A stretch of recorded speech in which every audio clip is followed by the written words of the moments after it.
Lorsqu'on est face à un problème dont la solution semble impossible à trouver, on se met parfois à utiliser cette expression. Ça fait pas avancer le schmilblick. Mieux, lorsqu'on se retrouve face à une situation totalement incompréhensible, dont le sens rendrait le cerveau d'un héros astronaute à l'état d'éponge sèche et friable. Mais qu'est-ce que c'est que ce schmilblick?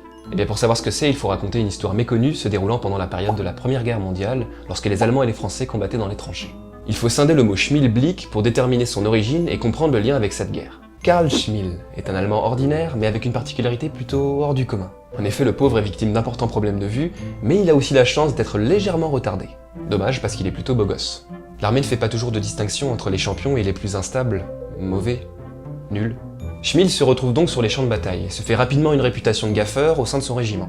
Ses camarades, se moquant continuellement de sa vue, finissent par utiliser l'expression der Schmilblick, littéralement la vue Schmil, pour s'amuser, mais aussi parfois pour avertir les autres du danger causé par ses bourdes. Avec le temps, la formulation change et se contracte simplement en Schmilblick, plus rapide, plus efficace. Le terme devient presque un ordre militaire dans son régiment. C'est pendant la bataille de Verdun que les Français découvrent cette expression. Le 11 juillet 1916, les Allemands lancent l'offensive de la dernière chance à Verdun pour prendre le fort de Souvy. Dans l'excitation, on confie une manœuvre importante à Schmil.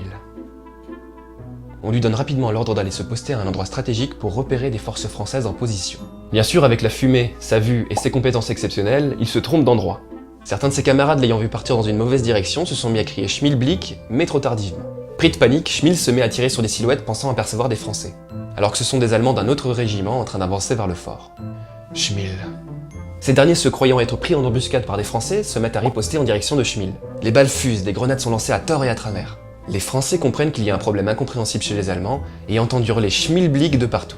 Mais qu'est-ce que c'est que ce Schmilblick? Se disent-ils entre eux. Ils profitent de la pagaille pour repousser les Allemands, et le long problème de la bataille de Verdun est ainsi résolu quelques mois plus tard grâce à ce retournement de situation.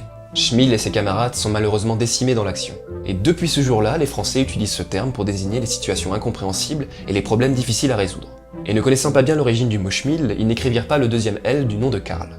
Ah, Karl Schmil, n'oublions pas tes actions héroïques contre ton camp. Et vous, n'oubliez pas qu'en ce jour, cette histoire est un véritable Schmilblick.